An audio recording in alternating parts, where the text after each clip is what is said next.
Welcome to this episode of the Million Dollar Mastermind. I'm Larry Weidel, and before we get started, if you want to know exactly how to win again and again, go to weidelonwinning.com/webinar now to watch something I've put together for you. Now let's get going into this episode of Million Dollar Mastermind.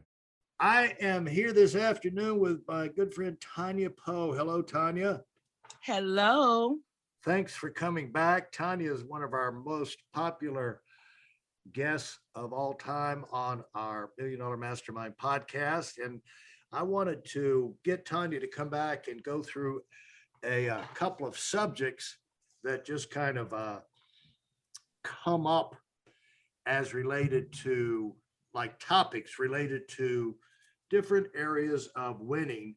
And it's just really good to revisit these things from time to time. So you can, it's like sharpening your knife, because you have to deal with these things. You get confronted with them, what to do in this situation. And you can't remember everything all the time. So it's good to review them, freshen them up, and then possibly understand things and their applications in even bigger, wider areas, so you can get more benefit from your knowledge. And one thing is about the principles of managing money. So Tonia, you're ready to jump into money management? Yes, let's go. Well, as far as a money principle, here's the point I want to make. You don't have to be from, it doesn't matter that if you're you have a Ivy League education, average education, no education, doesn't matter where you live, doesn't matter what your job is. You can use good financial ideas to navigate your life, or you can use bad financial ideas. And you can actually even make a lot of money and still do a bad job of managing it by not having these kind of parameters set up inside of your head, like boundaries of, this is the amount of money I've got to spend. And see, a lot of people go through life running their life like the federal government. They just print money, until they get away with it. As long as they can get away with it, and then they, run up all the credit cards and all the debt, then they go down. And what you want to do is you want to know where the limits are. You want to stay, as long as you stay inside the limits, it's stress-free. You can make stress, or you can release stress for yourself, but it's nice to give yourself a margin for error. Life is unpredictable. You don't want to blow your whole plan because you're living on the ragged edge. Yeah. And you like to be compounding towards financial independence individually, or a lot of financial stability if you're a company. You want to be your own boss. You don't want to be jerked around. And so a lot of this has to do with the money ideas you use. And just because you've got a great education in other areas doesn't mean that you've got right. And also, just because you know what to do, if you don't do it, that information is not going to do you any good. So I just wanted to get the idea of making good decisions with money and put that on the table. Okay. And let's do it. Interested in what your take is as I kind of went through some of those things. And again, when we go about topics, these are going to be not hour and a half discussions. These are going to be like 8 to 10 minute type little snapshots of different subjects. So when we talk about money, and money management and being a good steward, that type of thing comes out of the Bible with the money that goes through your hands. This thing of paying yourself first is a concept most of us don't grow up with. Yeah. And what I realized through paying myself first is I can have a conversation with people about it. You can, start to see the fruit of your labor really matter, because you can't measure, how hard you're working with the things that you purchase. You can't measure how hard you're working with the liabilities that you accumulate. But when you have your assets growing and your assets building, you can have a conversation with people about that. Look what I've done with my income. It's just a choice and a decision, but so many people are not making that decision because they just we're not taught that way. And I just made a decision that at 34 years old, I made a decision that I was going to learn about money and I was going to create some wealth for myself. And the thing about it's amazing how stupid the amount of this information is about money, and how hard it is to get like basic information. But paying yourself first means that you're going to make sure that you put aside out of a paycheck that you get or revenue that you get, especially entrepreneurs. You're always feeling like, okay, I'm behind the eight ball right now and I'm just barely making it. I'm going to spend everything. But then down the road, I'm going to have huge, I'm not even putting hundreds of dollars away now, but down the road, I'm going to have an extra 10, 20, 30 grand a month to save. But somehow that never comes. At some point, you got to start the discipline and the habit right from the beginning, because tomorrow never seems to come on that unless Right. you start with what you could start the habit, Right. Definitely. and that's what pay yourself first. But it's amazing the bad information out there and how ignorant you can be. I remember I thought I was being a great money manager when I first started out of college. I would save up money and then I would go buy furniture and pay cash for it. I said, well, I didn't use a credit card. Yeah, but you spent all your money, dummy. Right. You spend all your capital. You have no money. You're back to zero. Like I thought I was being a great money manager. But the thing is, like even Tony Robbins, what we're talking about here is just like basic personal common sense. Stay between the boundaries. Start disciplining yourself to take care of yourself, because tomorrow, do it with what you've got now. You've got to convince yourself, give yourself permission to go ahead and do that, put that money there, because rather than putting it off to tomorrow. And the thing is that even with companies, you see people, they don't get this, they don't do it in their personal life. And so they don't do it in their business life.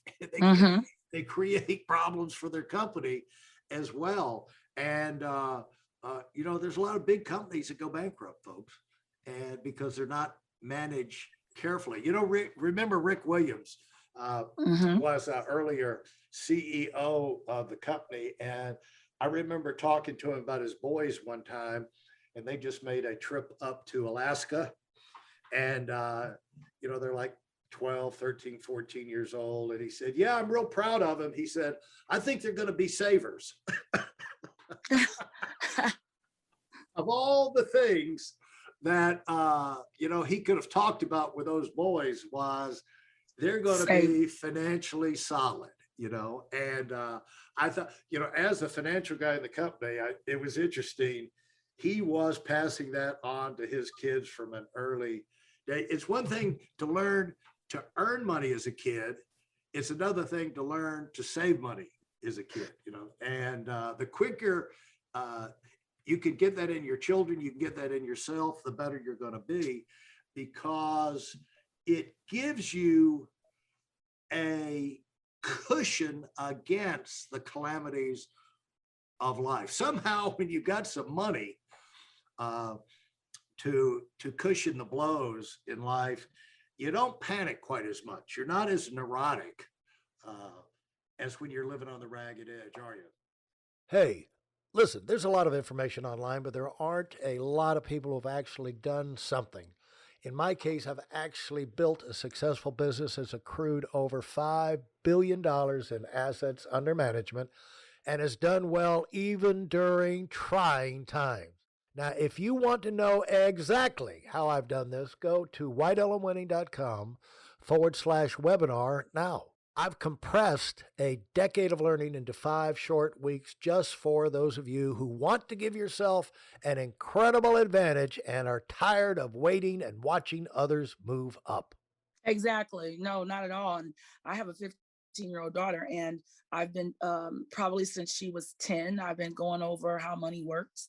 And we'll go through that. And she gets an allowance, um, uh, about $250 a month, and that money, she has to use that money for not for lunch or anything like that. That's her money. I'll still pay for lunch, but what she has to use that money for is anything that's coming up that she wants to buy. So if it's a Valentine's Day, if it's Mother's Day, Christmas, Father's Day, and then whatever little things that she might want through the month. So what she's had to learn is to save her money, and so she has a checking account, and a savings account. And I just got her a credit card with a little $500 limit on it. She just turned 15. And I told her, this is for emergencies. This is not for you to charge this and then turn around and you have to pay it off with your money. This is for an emergency. And she joked and she says, well, would an emergency be that I get my allowance on the 15th, and today's the 10th, and I want to get a pair of shoes, and so I just use it and then put the money back when I get it? No, that's not an emergency. So then we had to go over what emergency was, but I'm teaching her to be responsible with her money. You can purchase some things that you want, but let's first get the things, put money away for you. And so I teach her that of the money that you get, there's a portion that will never be spent. So whether, I don't care if it's just $50, you put that up and you watch that grow. You save what you want to do things you want, but there's a portion of this money that should never, ever, ever be spent. It's for later on in life. And at first it's hard when you have young ones trying to get them to put money away and not touch it. But she's got it now, so she's proud of what she's saving. But you have to start early, and no one did that with me. My parents loved me to death, but they just didn't know. They can't tell me or teach me what they don't know, and I've taught them. I'm 48 years old as of yesterday, and it's been 13. Congratulations. Thank you. It's been 13 years that I've been in finance, and in these 13 years, my parents have learned so much. They're 71 and 73 years old. They've learned from me. And I think that's the goal. The goal is to make sure that you learn it, but then you also teach it, and you're never too old to learn about finance, because that's just an area that has been neglected in so many areas. Yeah, and the thing is, you like every area of your life, you win with a plan or a basic idea of how it's supposed to go, and you've got to have short-term and long-term goals. And the thing about money is that you have short-term money, and this is money that you'd use over a 90-day cycle.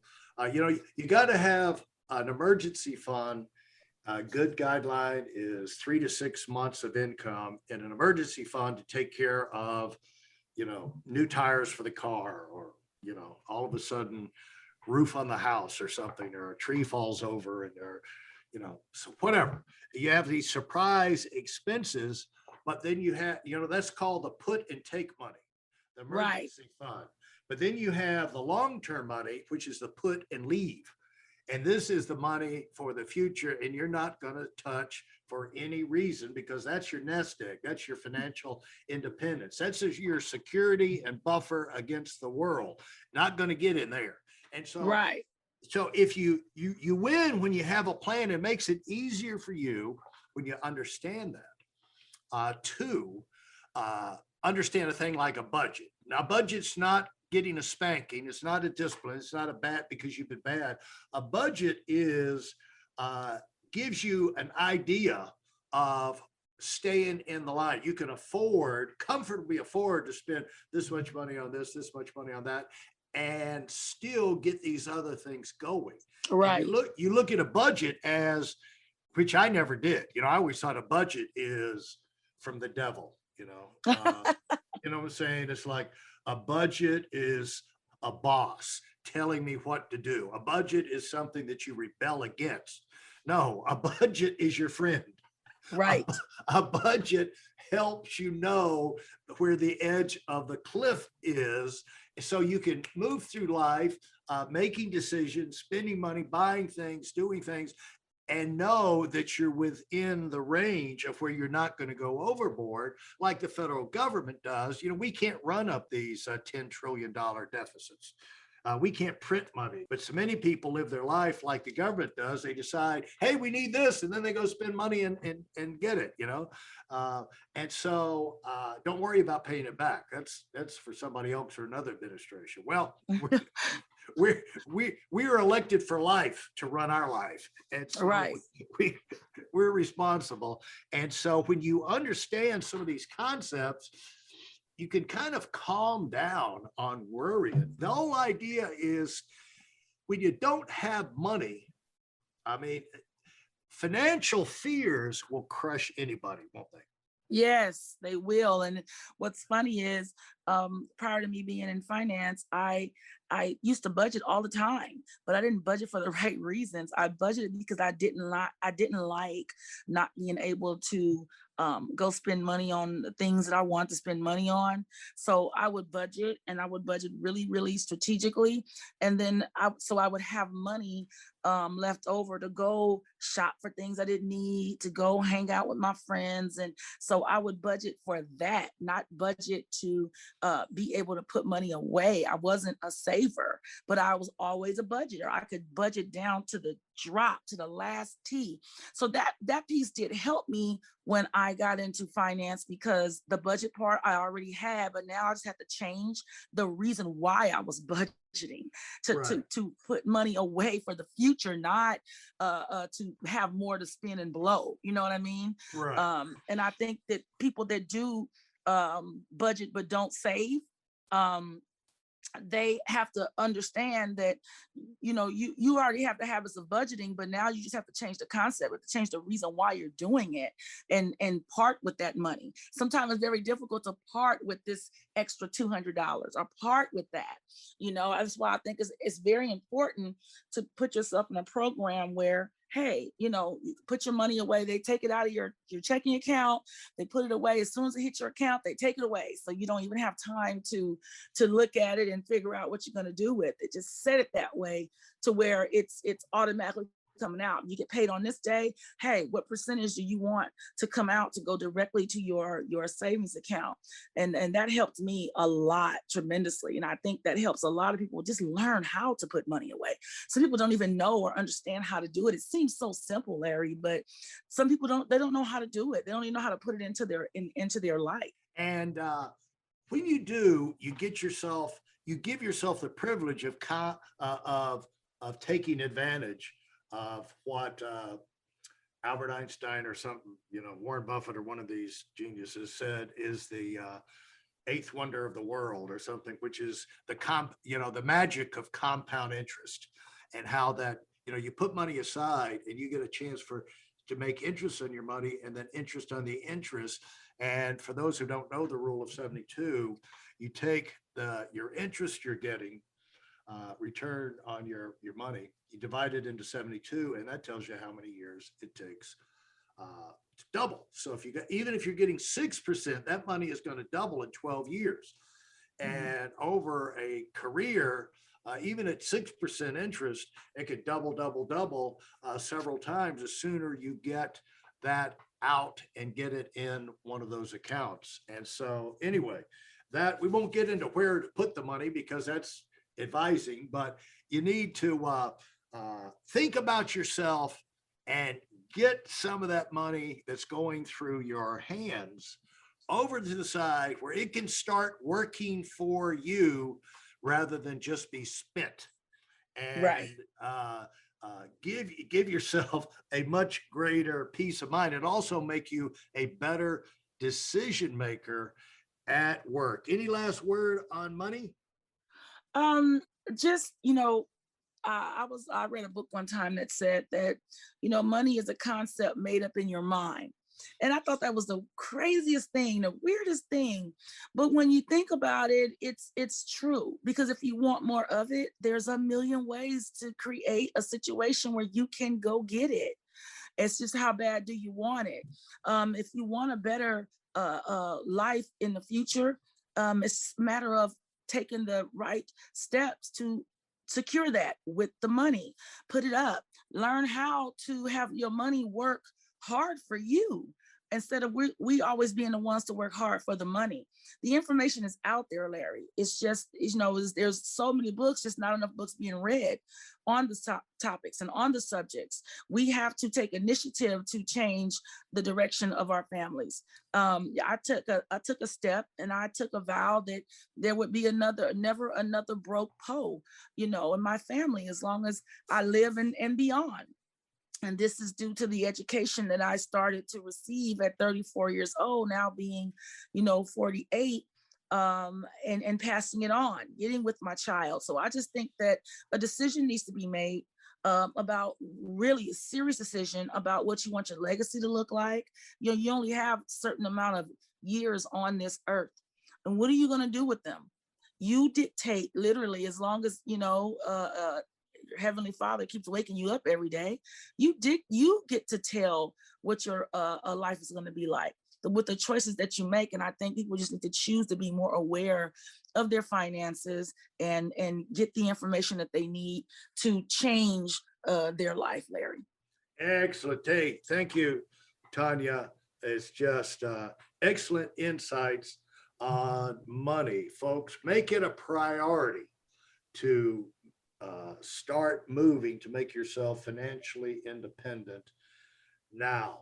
If you enjoyed what you've heard and are dead serious about finding out for yourself exactly how this works in the real world, I've taken the most valuable business lessons I've learned over 40 years and put them into something for you to watch. Go to whiteelementary.com/webinar now in order to move up as fast as possible. I'm Larry Weidel, and I run the $1 Million Mastermind. Go, go, go.